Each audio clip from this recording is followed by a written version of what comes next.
All right, let's get straight to it. What if I told you that everything your granddad, your dad, and every old-timer at the bait shop ever taught you about being quiet on the ice is dead wrong? What if the very act of trying to be silent, of tiptoeing around your hole like you're in a library, is the exact reason the fish aren't biting? It sounds crazy, I know, but today we're going to explore a radical idea that in the dead of winter, fish aren't afraid of noise. They're terrified of absolute silence. Stick with me because by the end of this video, you're going to look at a quiet, frozen lake in a completely different way. I'm going to show you why your quietest days might be your least successful and reveal the one type of sound that could actually be the dinner bell you've been missing. So before we get into it, I have to ask, do you believe noise on the ice scares fish? Drop a yes or no in the comments right now. Let's see where everyone stands before we blow this whole thing wide open. For as long as any of us have been fishing, the golden rule of the hard water has been drilled into our heads. Shh, you'll spook the fish. It's gospel. We've all been there. You accidentally drop your scoop and you freeze, wincing like you just set off a car alarm in a church. We associate silence with skill, with being a stealthy hunter on the ice. This belief comes from a simple truth. Sound travels incredibly well through a solid like ice and then through the water. It makes logical sense that a loud bang up top would translate to a big disturbance down below. And so for generations we've passed this advice down. We buy insulated boots to soften our steps. We carefully place our gear down. We do everything we can to erase our presence. But we've been so focused on not making the wrong sounds that we never stopped to ask if making no sound was even worse. We've accepted this rule without questioning the flip side of the coin. First, let's think about a lake in the summer. What does it sound like to a fish? I mean, it's anything but quiet. You have the constant hum of boat motors in the distance. You have the plop of lures hitting the water, the splash of a skipping stone, the thud of an anchor. You hear the wind whipping across the surface, creating waves that generate a constant, low-frequency rumble. You have the sound of rain peppering the lake. Down below, you hear the clicking and scraping of crayfish on rocks, the flutter of baitfish schools, the grunt of a drum, or the slurp of a bass hitting a frog. The underwater world in the summer is a symphony of noise. It's a living, breathing, and loud environment. Fish are born into this world. They are completely conditioned to a baseline level of ambient sound. This constant background noise is their normal. It signals that the world is functioning as it should. It is the soundtrack of their life, and it's a sound they associate with safety and activity. A quiet moment is the exception, not the rule. Now let's contrast that with winter. A thick layer of ice, often covered by a blanket of snow, descends upon the lake. This combination acts as an incredible sound insulator. It's like putting a giant heavy lid on a jar. It blocks out almost all of the atmospheric noise that the fish were used to. The sound of the wind, the birds, the distant highway, it's all gone. The ice effectively severs the connection between the world above and the world below. The cacophony of summer is replaced by a profound and deep quiet. Think about it from our perspective. Imagine if the constant hum of your city, the traffic, the people, the air conditioners, suddenly went completely silent. You wouldn't feel relaxed. You'd feel an immediate sense of dread. You'd think something was terribly wrong. This massive shift in the soundscape is a dramatic environmental change for every creature living under that ice. We, as anglers, step onto this muffled world, and our first instinct is to add to the silence, to make it even more absolute.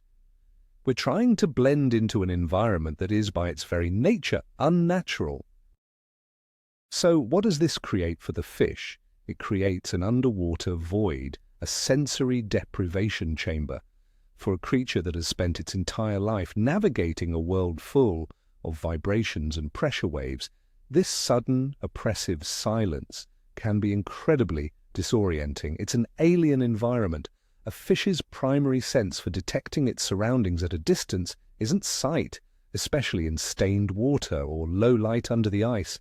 It's their lateral line and their inner ear. They feel the world more than they see it.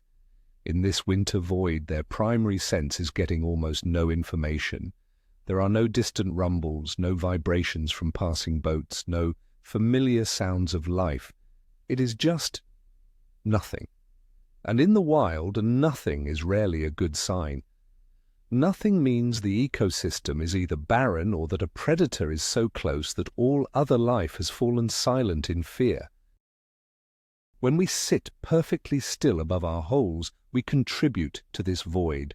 We are reinforcing the idea that this patch of water is a dead and possibly dangerous place to be. To understand why this matters, we need a quick 101 on how a fish actually hears. They have two main systems. First, an inner ear similar to ours that picks up sound waves, but more importantly, they have a lateral line. This is a series of sense organs running down the sides of their body that detects movement, vibration, and pressure gradients in the water. It's like having an incredibly sensitive radar system covering your entire body. They can feel a lure wobbling from yards away. They can feel the panicked vibrations of a wounded minnow. They can feel the pressure wave of a larger predator approaching. This system is always on, always scanning, always interpreting the vibrations in their world. It's their primary tool for both finding food and avoiding being food. In the noisy summer, this system is constantly being fed data.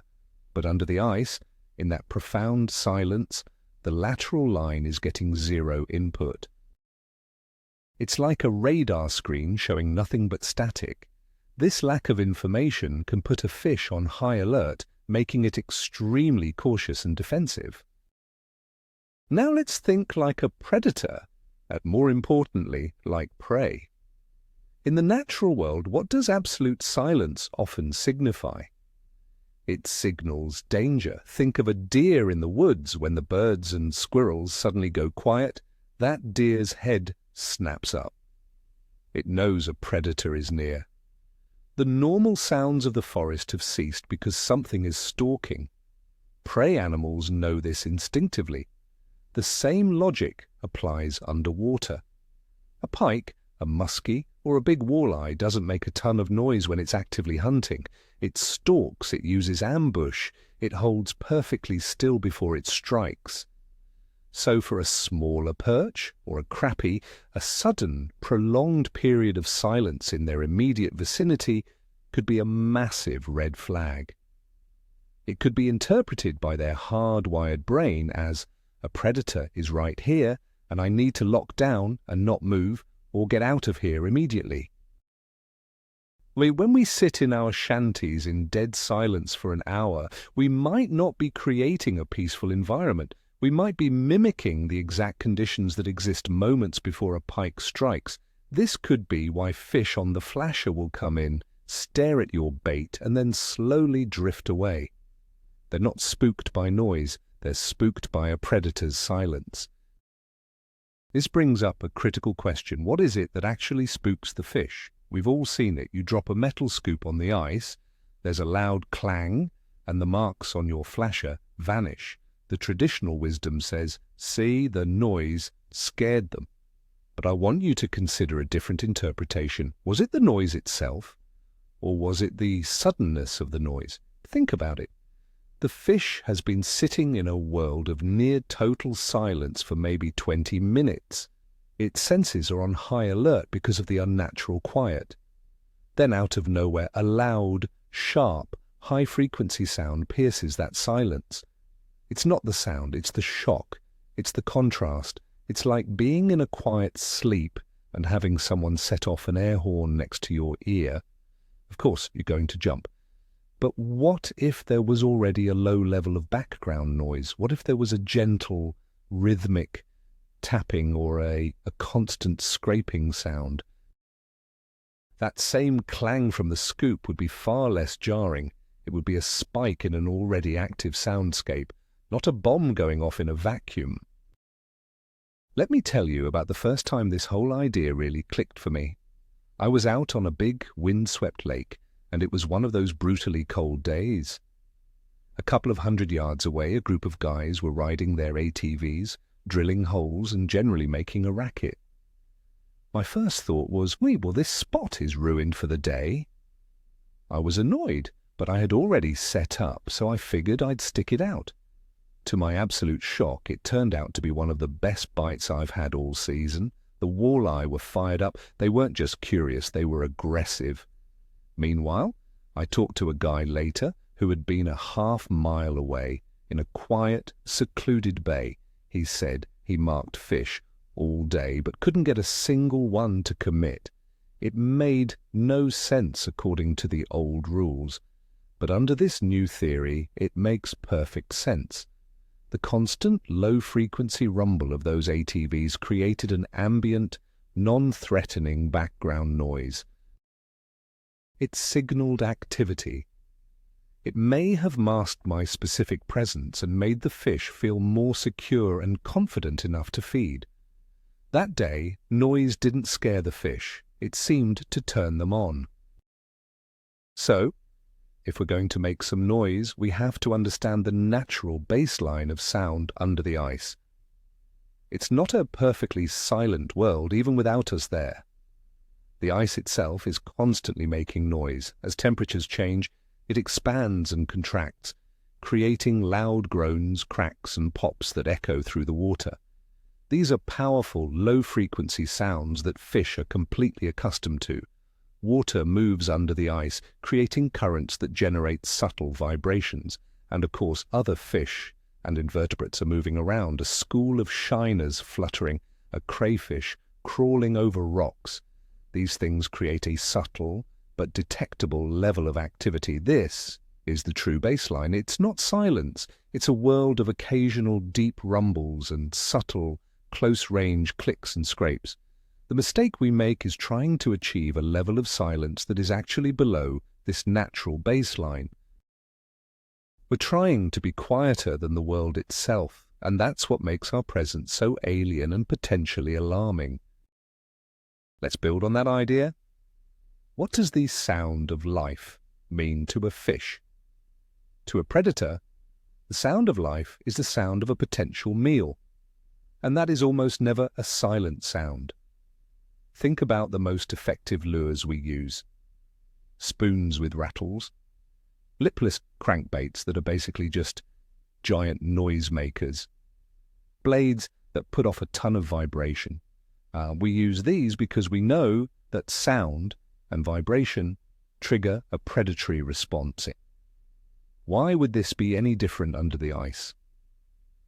The sound of life is the thump-thump-thump vibration of a struggling baitfish. It's the click-clack of a crawfish moving on the bottom. These are positive, attractive sounds. They signal an easy meal.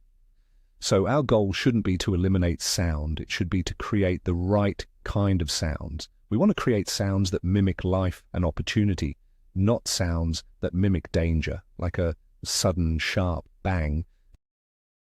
We want to be the sound of the dinner bell, not the sound of a slammed door. This requires a total shift in how we think about our presence on the ice. This leads me to what I call the dead zone theory. Imagine a fish moving along a piece of structure. It's swimming through areas with varying levels of subtle, natural noise. Then it enters an area that is completely, unnaturally silent, a total void of sensory input. What is its logical conclusion? Either there is absolutely nothing alive here, no bait, no insects, no life, making it a barren dead zone, not worth staying in, or, as we discussed, there is a predator lurking. In either case, it's a signal to move on. This might be the reason for one of the most frustrating experiences in ice fishing. You drill a hole, you drop your transducer, and you see a screen full of fish. You get excited, you drop your lure, and one by one they all just fade away without ever showing interest. We usually blame our lure choice or the weather, but what if the reason is us? What if our silent, hovering presence has created one of these dead zones, and the fish are simply leaving an area that their instincts are screaming is either empty or dangerous? Your perfect, quiet approach might be acting as a fish repellent. So, how do we put this theory to a practical test on the ice? Here's a simple experiment I've run multiple times with surprising results. Drill 2 holes a comfortable distance apart, say 20 or 30 feet. Designate one as your quiet hole. At this spot, you do everything by the old rules. You sneak up to it, you gently lower your lure, you sit perfectly still on your bucket. No unnecessary movement, no noise. Now, designate the second one as the active hole. Here, you're not going to be obnoxious, but you're not going to be silent either. Every few minutes, purposefully scrape the slush out of the hole with your scoop, even if it doesn't need it. Occasionally, give a few light, rhythmic taps on the ice near the hole with the butt of your rod. Jig your lure a bit more erratically to create more vibration. Fish each hole for 30 minutes, then switch. Do this throughout the day. You're creating a direct comparison. Does a zone of silence or a zone of subtle activity attract more fish? I think you'll be shocked by what you find out. What do the results of this experiment usually show? In my experience, and in the experience of several buddies I've convinced to try this, the active hole consistently outfishes the quiet hole, sometimes by a margin of 5-1. It's not even close. At the quiet hole, you'll often see what we described before. Fish will wander in on the flasher, seem curious for a moment, but remain very hesitant. They'll suspend, stare, and often drift away. But at the active hole, the reaction is completely different. The fish that come in seem more committed, more aggressive. They don't just inspect the lure, they attack it. The light tapping or the sound of scraping slush seems to act as a beacon. It draws them in, and more importantly, it seems to make them feel secure enough to feed. It's as if the subtle, rhythmic sounds convince them that this is a zone of activity, not a zone of danger. It's a simple test, but the results speak for themselves and provide powerful evidence against the age-old rule of silence. This is the most important part. Not all noise is created equal. We are not advocating for dropping your propane tank or doing jumping jacks on the ice. That kind of sharp, loud, erratic noise is still likely to be interpreted as a threat. We are talking about creating good noise. So what constitutes good noise? First, think low frequency. Deep thumps and rumbles travel farther and are more akin to natural sounds, like ice shifting or the movement of large objects in the water. High-frequency, sharp sounds like metal clanging are more alarming. Second, think rhythmic. A steady, predictable pattern is less scary than a sudden, unexpected sound. A rhythmic tap, tap, tap is much better than a single, loud bang. Rhythm can actually build curiosity. Third, think functional. The sound should seem like it has a purpose. The scrape of clearing a hole, the thump of a jig hitting bottom, these are sounds associated with feeding and activity. Random, meaningless noise is what spooks animals. Good noise is ambient, rhythmic, and sounds like something is happening. So, how can we intentionally and effectively mimic life with sound? It's actually very simple. One of the best ways is to use your ice scoop. Instead of just clearing the slush once, make a habit of scraping the sides of the hole every few minutes. This creates a crunching sound that can imitate the sound of crustaceans or baitfish feeding on the bottom. Another great technique is to use the butt of your fishing rod to lightly tap out a simple rhythm on the ice a few feet from your hole. A tap-tap, pause-tap can be enough to get the attention of a curious perch or walleye from a distance. And don't forget about your lure choice. This is where rattle baits like a ripping rap or a rattling spoon become your primary tool. Don't just jig them subtly, give them a good hard rip every now and then to really send out that dinner bell sound. You are intentionally creating a sound footprint of activity that tells fish, hey, something is happening over here, come check it out. You're turning sound from a liability into an asset. Let's stop and think about the great rattle lure paradox. For decades, even the most hardcore believers in the be silent rule have tied on lures with noisy rattles inside them. Why? Because every fisherman knows intuitively that rattles work. We use them because that sound, that vibration, calls fish in from a distance and triggers strikes. But we've never stopped to connect the dots. We hold two completely contradictory ideas in our heads at the same time. I must be completely silent and I must use this noisy lure to attract fish. It makes no sense. The very existence and effectiveness of a rattling lure is the ultimate proof that fish are not afraid of all sounds. They are attracted to certain sounds. They are drawn to the vibrations that signal a potential meal. The rattle lure isn't an exception to the rule of silence. It is the evidence that the rule itself is flawed. We should be applying the logic of the rattle lure to our entire approach on the ice. Now we have to address the big one, the stomping myth. Everyone will tell you not to stomp your feet on the ice. And on this point, I actually agree, but not for the reason you think. The problem with a heavy stomp is not the volume. The problem is the character of the sound. It creates a very sharp, high-frequency shockwave, which is unnatural. Think about it. What in nature creates a similar vibration? Maybe a large tree falling or another animal in distress. It's a danger signal. It's a sudden, violent, and jarring impact. This is completely different from the low-frequency, rhythmic, or functional noises we've been talking about. The scrape of a scoop, the thump of a jig, the rattle of a lure. These are life signals. So the old advice isn't entirely wrong, but it's incomplete. The lesson isn't don't make noise. The lesson is don't make sharp, alarming, danger signal noises. Understanding this distinction is the key to using sound to your advantage instead of having it work against you. I was once talking to a fisheries biologist about this very subject, and he brought up a fascinating point about conditioning. He said that in many bodies of water, especially those that get a lot of fishing pressure or have cabins on them, fish become conditioned to human sounds. The constant low rumble of a snowmobile or an ATV in the distance isn't a threat to them. It's just part of their normal winter environment. They may even learn to associate certain sounds with feeding opportunities. For example, the sound of an auger. We think it scares them away, but to a fish, that sound is often followed by a bunch of tasty morsels, our lures, being dropped into their world. He argued that fish are far more spooked by things that are out of the ordinary.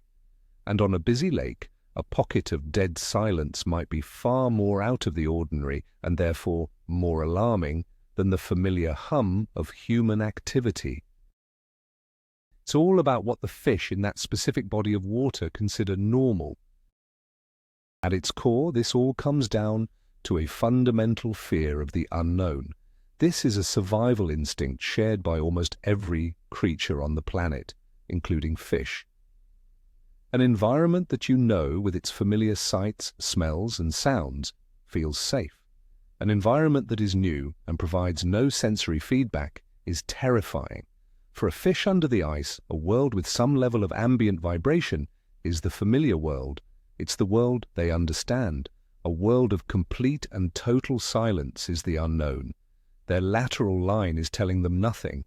Their ears are hearing nothing. All of their primary senses for detecting their environment are drawing a blank. This lack of information is stressful. It forces them into a defensive posture. They are more likely to hold tight to the bottom, to stop feeding, and to be wary of anything that enters their space. They are not relaxed. They are on edge, waiting for the other shoe to drop. And a fish that is on edge is a fish that is very difficult to catch. So, this requires a complete change in your mindset on the ice. Your goal is no longer to be a ghost. Stop stressing about every little sound. Stop freezing every time your bucket creaks. Instead, your new goal is to become a natural, non-threatening part of the underwater environment. Move around. Clear your hole regularly. Don't be afraid to change lures, which inevitably makes some noise. Think of yourself as creating a bubble of life. You are the source of activity in an otherwise quiet world. The rhythmic thumps of your jigging, the scraping of your scoop, the vibration of your rattle bait, all of these things are painting a picture for the fish. They are telling a story that says, something is happening here, there's activity, there might be food. By letting go of the fear of making noise, you can fish with more confidence and, ironically, present a much less threatening and much more attractive presence to the fish you're trying to catch. If you take only one thing away from this entire discussion, let it be this. The single most important sound in ice fishing is not silence. It's the subtle, consistent noise of activity. That's the grand takeaway. Whether it's the vibration from your lure, the scraping of your scoop, or even the distant hum of an auger. These are the signals that the underwater world is alive and functioning. Silence is a void. Activity is life. Fish are drawn to life because life means food and safety in numbers. When you embrace this concept, it changes everything. You stop thinking about how to hide from the fish and start thinking about how to call them in. You're no longer an intruder trying to be invisible. You are an active participant in the ecosystem, using sound and vibration as a tool to announce that the dinner bell is ringing. It's a complete 180-degree shift from traditional ice fishing wisdom, and it just might be the key to unlocking those tough winter bites. So there you have it. We've just taken one of the oldest, most sacred rules of ice fishing and turned it completely on its head. The idea that you have to be as quiet as a church mouse on the ice isn't just a little bit wrong, it might be the very thing that's been killing your catch rate for years. The real aha moment, the big turning point, is when you stop thinking of the frozen lake as a quiet sanctuary and realize it's an unnaturally silent void. Fish don't live in a void, they live in a world of vibration, pressure, and sound. By trying to be perfectly silent, we're not being stealthy. We're creating a dead zone that screams danger or barren to their instincts.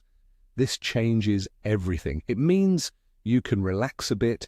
It means you should embrace lures that make noise. It means you should think about how to create a subtle bubble of life around you. Thank you so much for sticking with me through this deep dive. If this idea has you thinking, do me a favor and hit that like button and subscribe if you haven't already. I want to keep challenging these old myths. Now for the comments.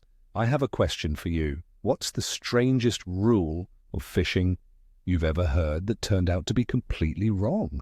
I want to hear your stories below. Stay safe out there, and we'll see you on the next one.